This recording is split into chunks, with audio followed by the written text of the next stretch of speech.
Hello, hello. Hello. What you make today for your presentation? Today what I made is basically what we did on the other one.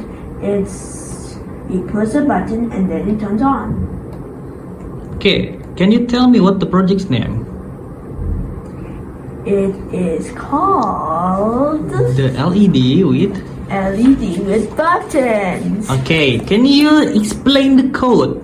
The code is when Arduino starts up forever if it's when the wiring senses the button being pressed, it sends an electrical shock, and then the coding senses that the coding of Arduino senses it.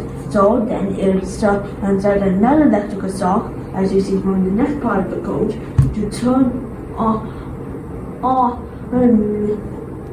when to turn it on when I press it, and if I take it off the button, it will shut down. Okay, show me. Press the button, please, and release the button. Release the button. You didn't say what time.